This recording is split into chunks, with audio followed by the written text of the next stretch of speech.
War. War never changes, or in this case, Warner Bros. Discovery continuing to not turn a profit. Yo, what's up? It's Dynasty back with some more Mortal Kombat for you all today, because this morning, Thursday, Warner Bros. Actually had an earnings call with all of their investors. The CEO at WB Discovery, David Zaslav, was on the call, and he came out and confirmed that in terms of the video game business for WB 2024, well, it's substantially underperforming its potential. Multiverses apparently has cost WB Discovery upwards of $100 million. They're panicking. They're panicking so much that David Zaslav came out and said they're going to continue to focus primarily on these four franchises: Game of Thrones, Batman, Hogwarts Legacy, and Mortal Kombat. So this is gonna be a doozy to sit down and read and share with you guys.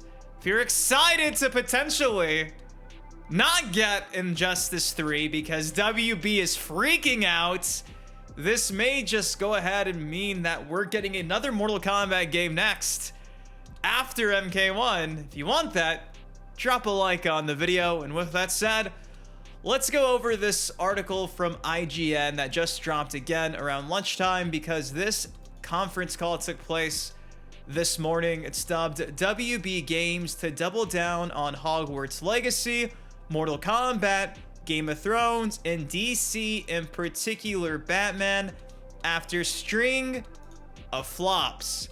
Now, this full IGN article I'll be citing will be linked down below. It opens up with this right here. It says, after admitting its video game business is substantially underperforming its potential right now, Warner Bros. Has said it plans to double down on four key titles, name-checking Batman in particular. 2024 has been a brutal year for WB Games, with Rocksteady's Suicide Squad Kill the Justice League's failure, sparking a $200 million hit to revenue, and then Smash Bros. Style brawler Multiverses flopping to the tune of $100 million. That's a total write-down of over $300 million in WB Games business so far in 2024, and it doesn't look like the company has a game coming out anytime soon that will reverse the trend. So what's the plan? During a financial call, WB Discovery CEO David Zaslav said that on the game side of things, the company plans to double down on just four titles and significantly reduce the number of video games it releases in the process. Those games are Hogwarts Legacy, Mortal Kombat, Game of Thrones, and DC, in particular Batman, Zaslav added. Again, this is the exact same thing that David Zaslav echoed, I want to say, at the beginning of 2023, leading up to the official announcement of Mortal Kombat 1. At the time, there were some leaks. We were calling it Mortal Kombat 12. Then on that earnings call at the time, Zaslav, the same CEO, came out and said that they were expecting Mortal Kombat 12 to pretty much save them in 2023 near the end. Thankfully, it kind of has. If you remember, a couple months ago, we reported how Mortal Kombat 1 is actually selling games at a slower pace than Mortal Kombat 11 did. I do think it sold more than 4 million copies, but it's doing it at a slower pace. So though MK1 is still bringing in that money, it's not doing it as good as it has previously. Now, if you've been watching my videos over the last year covering Mortal Kombat 1's shaky launch, you probably understand why. Initially, when the game launched, there was a bunch of issues with bugs, going back to the desync issues, the player one advantage glitch. They were charging you $10 for skins, $10 for fatalities.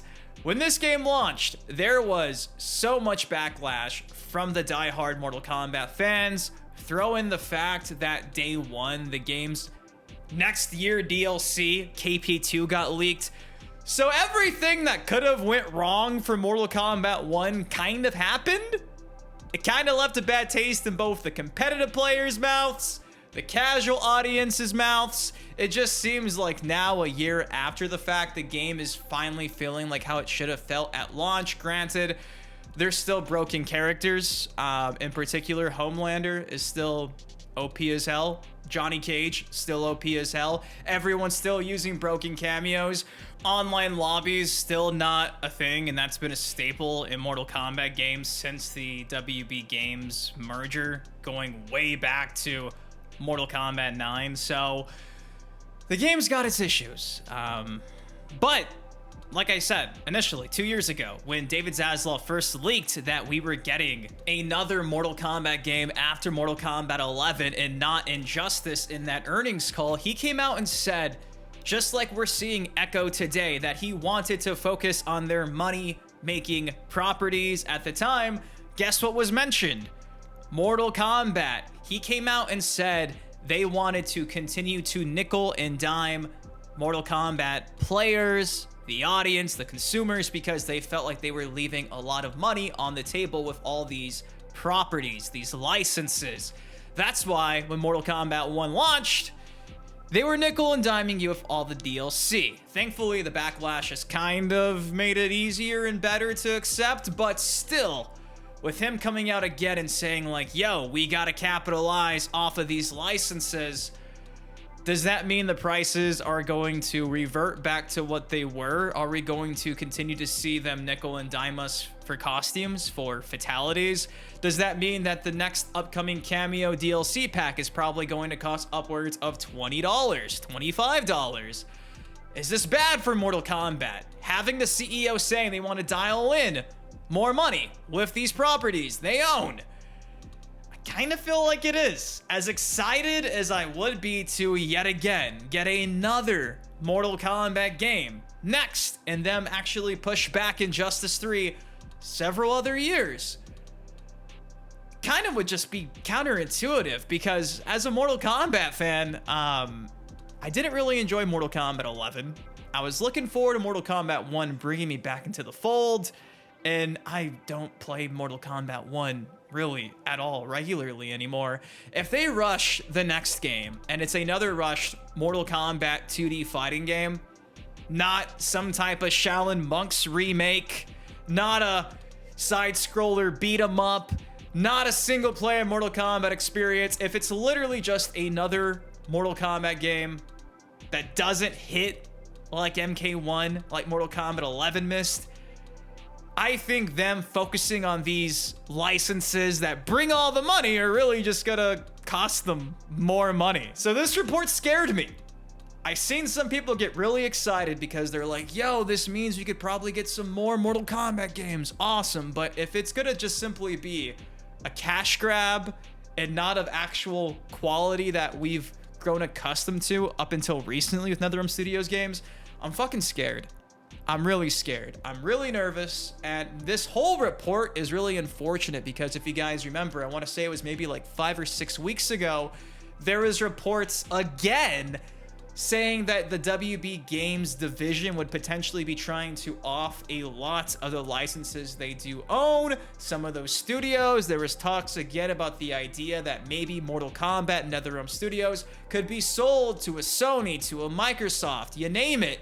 And now when you have the CEO in a conference call today, this morning, coming out and saying like, yo, we need to focus on Mortal Kombat, more Mortal Kombat, more money, we are in debt. They're doing it because they need the money. They're not doing it because they want to make quality.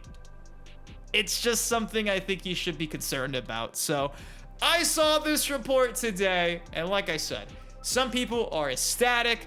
They're jumping for joy because this means that potentially the next game will not be Injustice 3. Maybe it's Mortal Kombat 2, and hell, maybe it's better than Mortal Kombat 1. Maybe there's no cameo system. Maybe this is the best thing that Warner Bros. Discovery can do, is focus in on these licenses like Mortal Kombat. But given their recent track record, they mentioned in this article the recent failures of multiverses.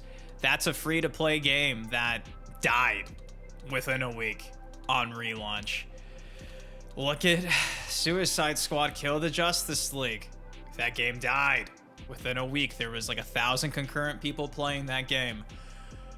It's really tough to have faith in this corporation. So there you go. WB Games will be focusing on their Hogwarts Legacy license, their Game of Thrones license, their Batman license, and their Mortal Kombat license.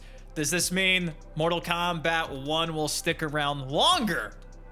Will we get a Combat Pack 3? Combat Pack 4? Will this game have its support pulled after the launch of the final 3 DLC characters for the KP2 and maybe just another cameo pack? And then next year, 2 years, Mortal Kombat 2 is out. Maybe it's the exact same game we have more or less, but without cameos and a bigger roster with more combos being done without assist, which I think would be perfect. Give me this game without cameos, I'm happy. Give me the old school crypt, some of that offline single player content. We're dialed in. We're good to go. That's all I'm saying. Again, kind of scary.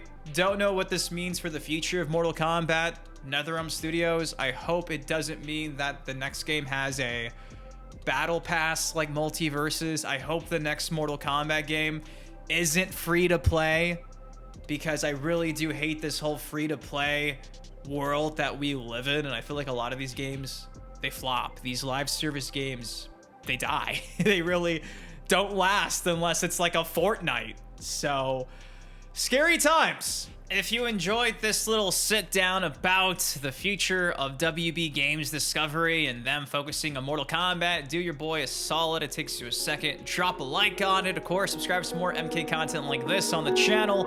Until next time, been your host, been Dynasty. Guys, please take care, stay safe. I love you, and I'll see you in